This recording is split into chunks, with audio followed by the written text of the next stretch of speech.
There's a narrative going around in the MMA community that Tom Aspinall looked for an easy way out of the UFC 321 main event against Cyril Gane. And today, I want to be getting into that, breaking down why that's not the case. And I want to be laying into some people that have been pushing this narrative. And it's not just idiots on Twitter that like to chat shit and whatnot. It's all the way from them to people on the analyst desk to the boss of the company himself and Dana White. And he didn't directly say it, but he insinuated that Tom Aspinall chose not to continue. Not that he couldn't because of the eye poke, which blinded him. And I'll show you the eye poke as well later on in this video. So there is no doubt that that Tom Aspinall could not continue because he could not see out of his eye. So we'll go ahead and start with his Dana White video from his post-fight press conference at UFC 321.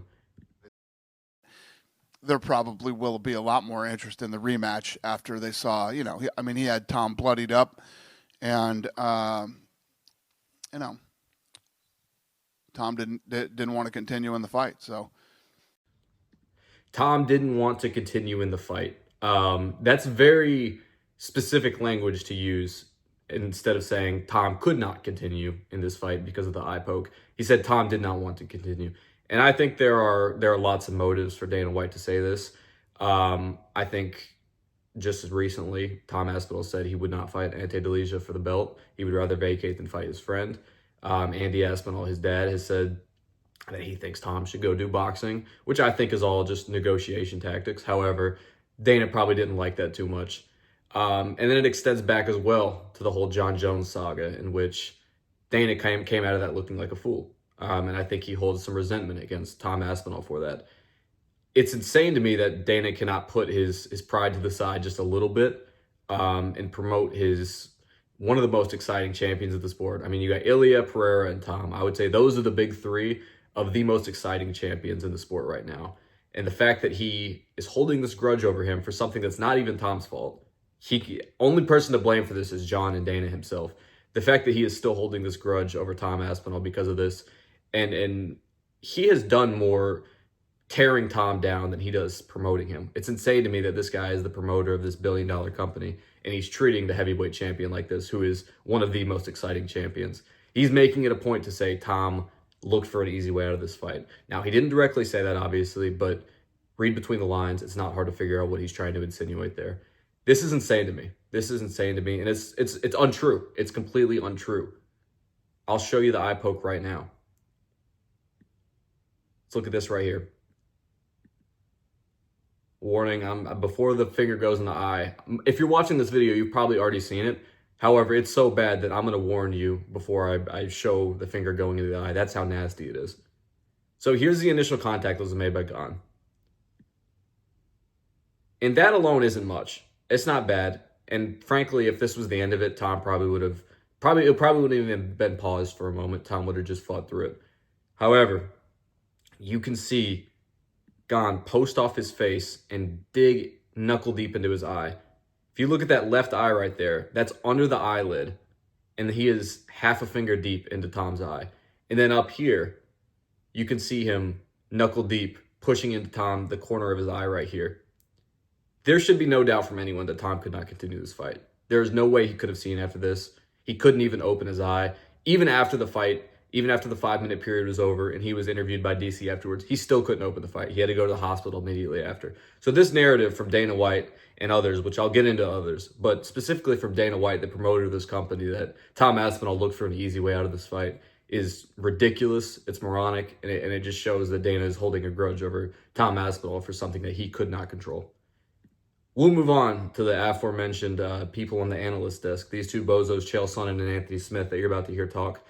I'll go ahead and let Chael get his point across, and then I'll talk about that, and then we'll get into what Anthony Smith had to say.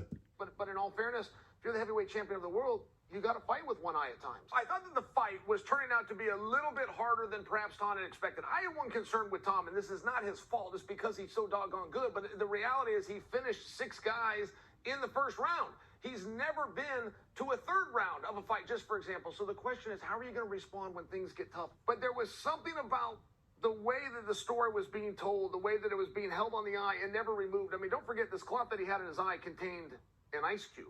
This wasn't some kind of a magic cloth that was going to cure a cornea or something that was wrong with your eye or even take swelling away. It contained... So this notion from Chael is that he should have fought through it.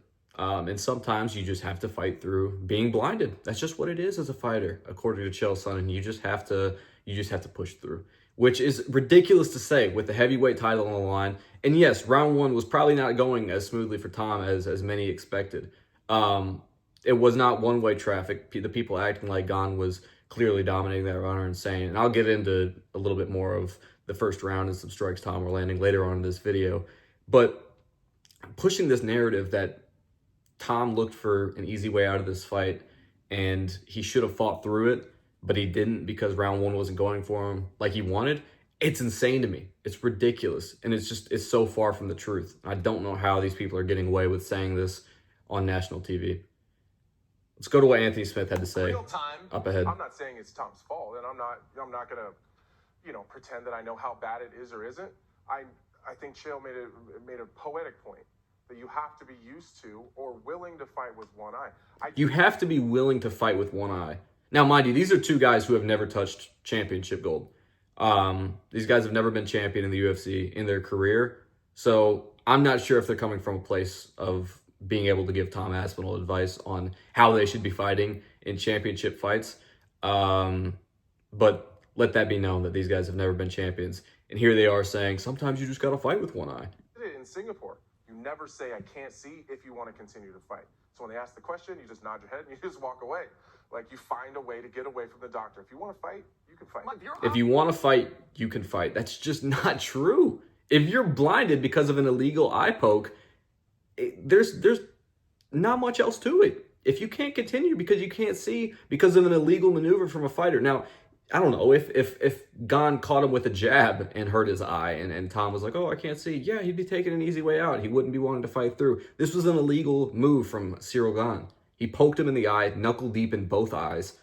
And Tom Aspinall was blinded temporarily. He could not see. It's that simple. It's that simple. Fight's over. There's no fighting through that. It's ridiculous. It gets swollen and it gets shut, or if your nose gets clogged and you can't breathe, that you're kind of used to these things. Tom said something, and look, we got to dwell on a guy in a really bad moment, but to dwell on him, he said, I got poked in the eye, I can't see. If you got poked in the eye and you're injured, we have a totally different conversation. If you get poked in the eye and you can't see, generally in our sport, that's just something you've got to push through. That's just something you got to push through. That doesn't make any sense. That doesn't make any sense. And what does he mean saying, well, if you're injured, then it makes sense? He was injured.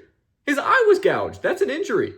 Tom Aspinall could not see. It's that simple. If you can't see and you're going out there in a heavyweight fight, throwing down with some of the most dangerous men in the world because of an illegal maneuver, by the way. This isn't like he got hurt from a clean strike. This was an illegal maneuver that caused him not to be able to see. The fact that he's the one getting shit for this and not Ciryl Gane, who actually did the illegal strike, is absurd to me. And I want to touch on what Anthony Smith said real quick.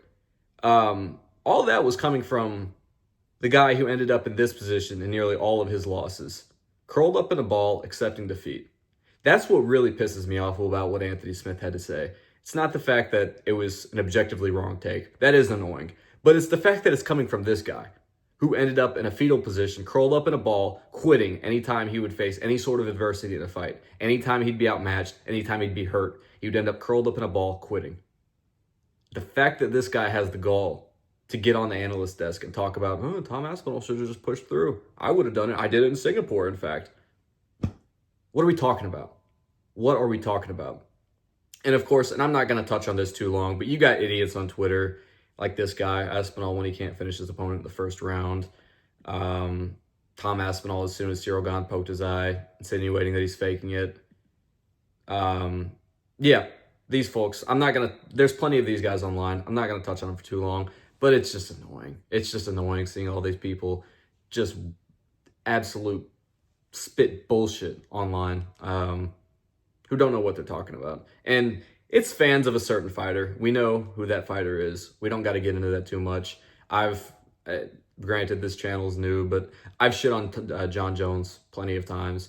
We don't need to do that anymore.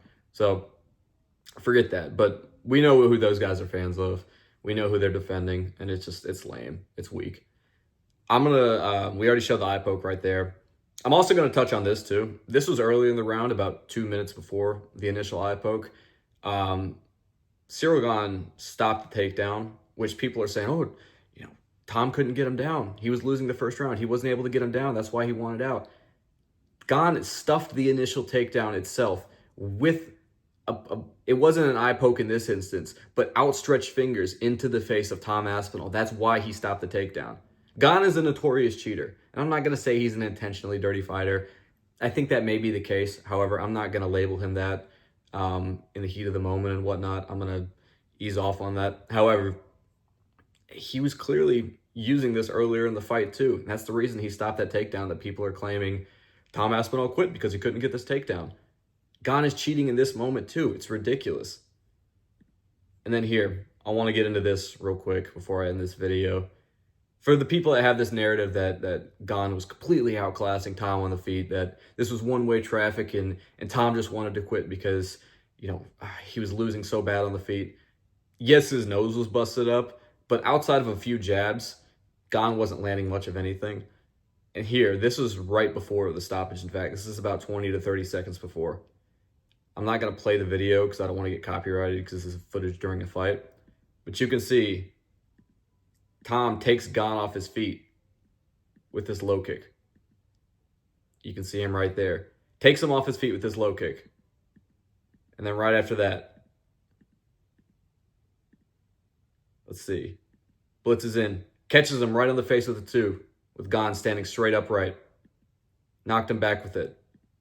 And then it's about 10 seconds after that Gane threw that eye poke. Now, I'm not insinuating that Gane thought he was losing this fight and he felt like he needed the eye poke to get out of it. I'm not saying either of these guys did it. And I think to insinuate that's insane, especially for this bald bozo right here, the boss of this company, who should be promoting these guys, who should be promoting Tom, one of the most exciting champs, saying, stuff happens, he couldn't see, he wasn't able to continue, we'll rebook the fight as soon as possible. For him to insinuate that he quit and took the easy way out because of this bitterness he has towards him, it's insane to me. It's insane to me. So this narrative, I wouldn't be talking about it if it was just idiots on Twitter like these people.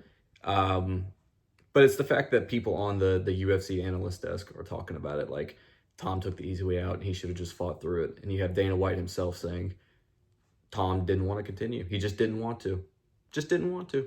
It's insane to me. So this is ridiculous. This narrative needs to be shut down. Tom Aspinall could not continue. I hope they get this fight rebooked as soon as possible, and I hope Tom goes out there and dusts him up quick so people have nothing left to say. And yeah, that's it. Thank you very much for watching. I'll see you next time.